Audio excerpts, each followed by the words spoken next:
Hi there, my name is Sloane Hartley, and what you are about to watch is my story.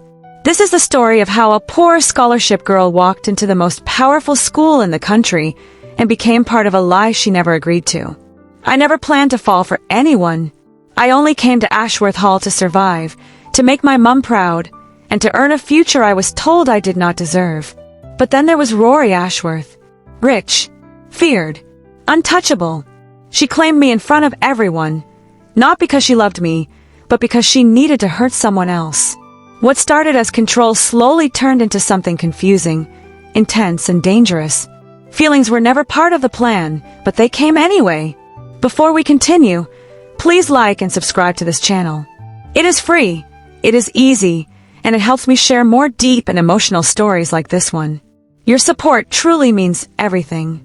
Now sit back, relax, and listen to how I learned that breaking ranks can cost you everything, or change your life forever. I arrived at Ashworth Hall Academy with my secondhand suitcase cutting into my palm and my mom's warnings still ringing in my ears. The train had already left when my feet touched the stone platform. The sound of it faded into the hills like it was glad to be free of me. I stood there for a moment, breathing in air that smelled clean and rich, like money and secrets. My heart was beating fast, not from the walk, but from fear and hope fighting inside me. On the train from Manchester, I had read my acceptance letter again and again until the paper felt soft. I knew every word by heart. Full scholarship, boarding, one of the most prestigious girls' schools in the country. I remember the day the letter came. Mum had opened it with shaking hands. When she read it, she cried. Not the quiet, tired crying she did when bills piled up, but loud, happy tears. She laughed and cried at the same time and pulled me into her arms, so tight I could barely breathe. I had wanted to say no. I really had. I had heard the stories. Girls like me did not last long in places like this. Scholarship girls who packed their bags in the night. Girls who came home smaller, quieter, broken. I told Mom I could stay. I could work. I could help more. But she touched my face with her rough hands, hands shaped by years of hard work, and smiled at me like she already saw me somewhere better. "You're going to fly, love," she said. "You're going to fly so far away from this life." So I came. I wore the pink and white uniform that cost more than Mum earned in a week. I kept my back straight, even though my stomach hurt. I told myself I belonged here, even as the academy rose in front of me like something from a storybook that did not want me in it. Ashworth Hall was beautiful in a way that felt sharp. Tall stone buildings reached toward the sky. Windows gleamed. Ivy climbed the walls like it had been invited. Girls crossed the grounds in neat lines, laughing softly, their shoes clean, their hair perfect.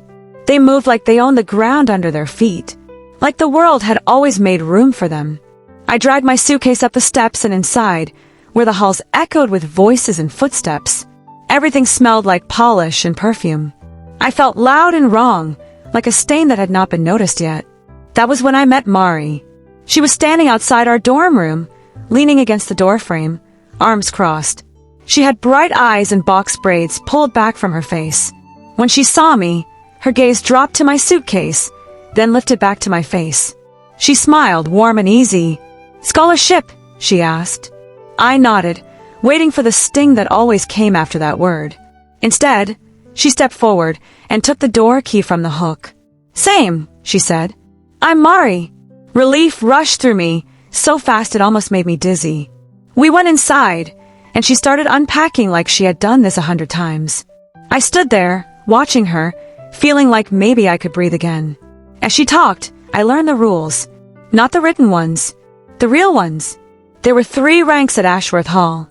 The circles sat at the top, daughters of politicians, old money, families with power that stretched back generations. They wore altered uniforms that fit just right. They had private lounges they called study rooms. Teachers smiled at them differently. Then there were the middles. New money. Girls whose families were rich, but not rich enough. They tried hard. They watched the circles closely, hoping to move up, terrified of falling down. And then there were us. The scholarships. Targets. Servants. Invisible, unless someone wanted to feel powerful. Rule 1, Mari said, folding her clothes neatly. Never walk the East Corridor alone. Rule 2, she went on. Cafeteria seating matters more than grades. She paused before the last one and looked straight at me. Rule 3. Don't catch Rory Ashworth's attention. Ever. The name settled in my chest like a warning bell. I wanted to ask why, but I didn't. Some answers came with pain. That evening, I found out how little rules mattered once they were broken. I was carrying my bedding down the dorm hallway. My arms were full, my view blocked. I turned a corner and walked straight into a group of girls. She'd slid from my arms and hit the floor. Pillows rolled. Laughter filled the hall, sharp and bright. I knelt quickly, my face burning, gathering my things. I could feel eyes on me. Heavy. Judging. Then the hallway went quiet. I looked up. She stood at the center of them, taller than the rest, like the space itself bent around her. Rory Ashworth. She wore her lacrosse uniform, the fabric clinging to her strong frame.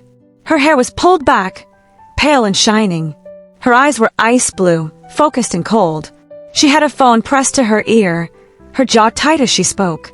When her gaze locked onto mine, it felt like being caught in a net. Scholarship, she said. Not a question. Pick your things up. You're blocking the corridor our fathers paid for. Her voice was calm, sharp, used to being obeyed. Something strange moved under my skin. It was not fear, not exactly. It was awareness.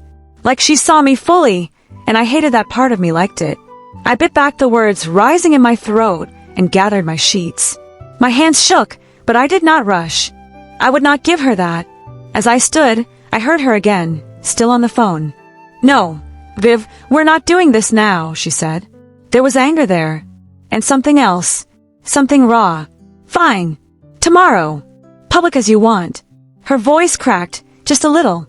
So fast it almost wasn't real. Then it hardened again, smooth and sharp as glass. I walked away without looking back, my heart pounding too hard for such a small moment. I told myself she was nothing. Just another rich girl with too much power. But that night, lying in my narrow bed, I saw her eyes every time I closed mine. I told myself that meant nothing. I was wrong. The next day, my life stopped being quiet. It happened in the gym. The main gym at Ashworth Hall was huge, with high windows and bright lights that made everything feel exposed. The floor shined like a mirror. The bleachers were packed. Girls filled every seat, whispering, laughing, watching. It felt less like a tryout and more like a show. I was only there because of Mari. She sat beside me on the highest row, her leg bouncing with nerves. She was trying out for cheerleading, and I came to support her. We wore our uniforms and kept our heads low. We chose the back on purpose. The scholarship section. The place where we were seen but never noticed. Or so I thought. The music started. Loud. Fast. The cheer squad moved together like one body. Perfect smiles. Sharp turns. Viv Chin stood at the front, leading them. Her hair shone under the lights. Every move she made was smooth and confident. The crowd watched her like she was already famous. I glanced down at the front row. Rory Ashworth sat there. She was not smiling.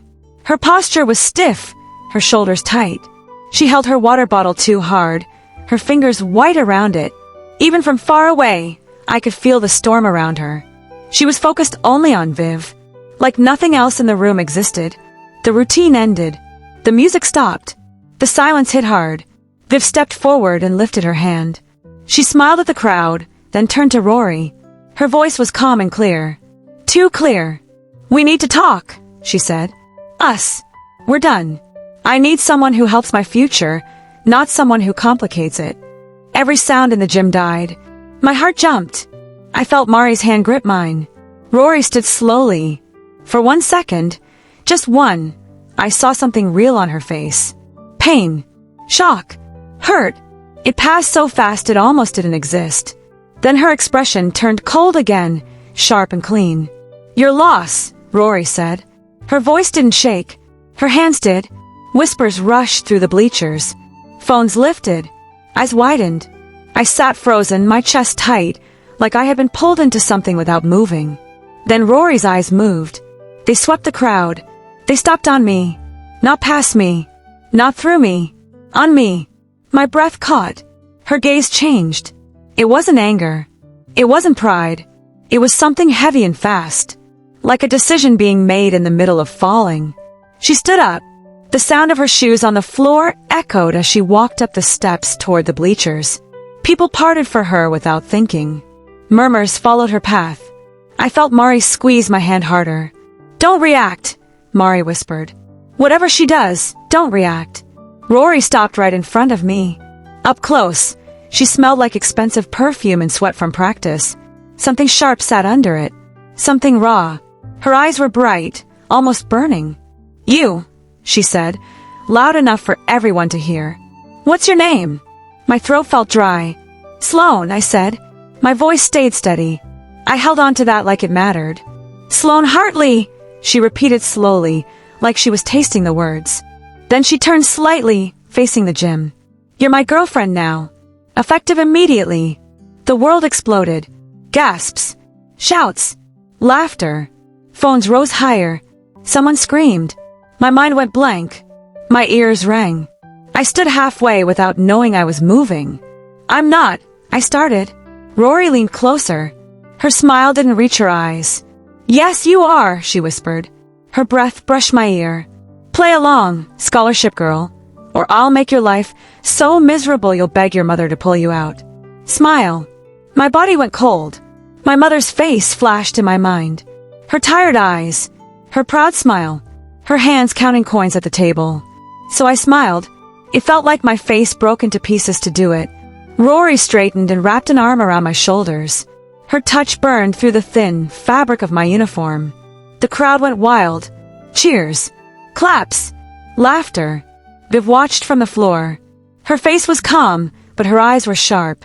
Calculating. Mari stared at me like she wanted to pull me away but couldn't. Rory's arm stayed firm around me as she led me down the steps. Every eye followed us. I walked on legs that felt like they didn't belong to me. By dinner, it was everywhere. Photos, videos, messages. The scholarship girl and Rory Ashworth. The joke of the year. The scandal of the month. At dinner, Rory pulled out a chair for me at her table. The circles stared. Some looked angry. Some amused. Some curious. I sat where she placed me, my back straight, my hands calm even though my heart was screaming. She leaned close once, just enough for others to see. Good girl, she murmured, like she was praising a trick. I hated the heat that rose in my chest. That night, I lay in my bed and stared at the ceiling. The room felt too small. My skin still remembered her arm. Her voice. Her threat. Why me? I whispered. Mari turned in her bed. Because you were there, she said softly. Because she needed to hurt someone back. And because choosing you hurts Viv the most. I closed my eyes. But that wasn't all of it. I saw Rory's face again. The way she looked at me before she spoke. Like she wasn't just using me. Like she saw something she wanted and grabbed it before it disappeared. I told myself I imagined it. I told myself a lot of lies in those weeks. They were the only things that helped me sleep. Being Rory Ashworth's fake girlfriend changed everything. Overnight, I stopped being invisible and became a moving target. The next day after history class, she waited for me. I knew she would. I felt it all through the lesson. The air felt tight. My pen shook in my hand.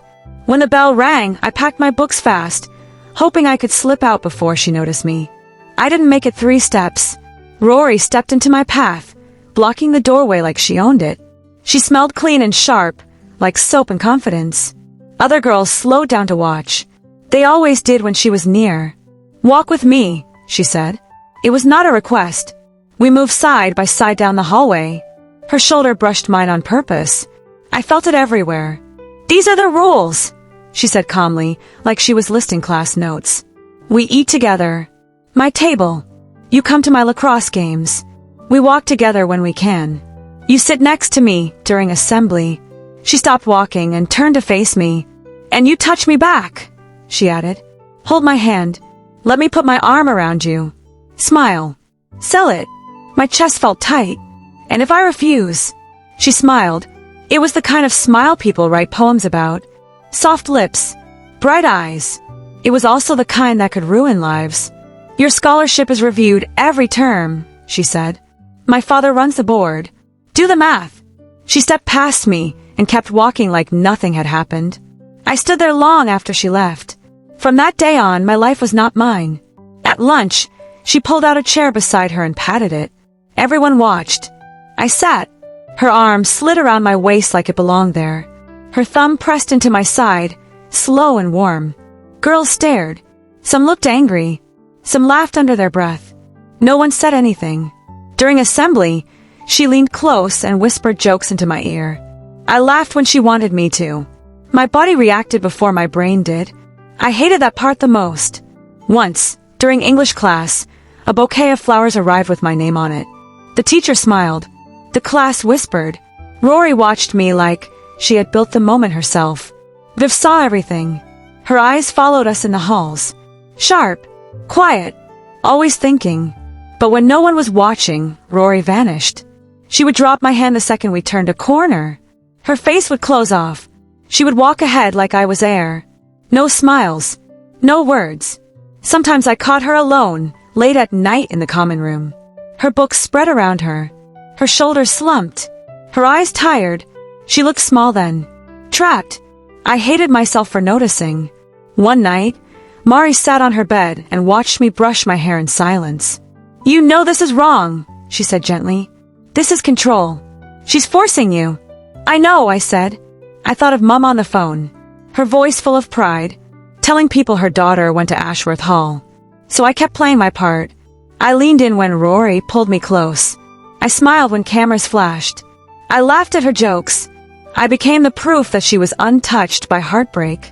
Sometimes, when she held me too tight, I felt heat spread through me that scared me more than her threats. Late at night, when the halls were quiet, I wondered which part of me she was breaking, and which part of me was waking up. Thank you so much for watching my story until the end. If you enjoyed it, please don't forget to like this video and subscribe to the channel for episode 2. Your support helps me create more stories like this and means more to me than you know. I would also love to hear your thoughts, so please leave a comment and tell me what you felt while watching. Thank you again for being here, and I hope to see you in the next story.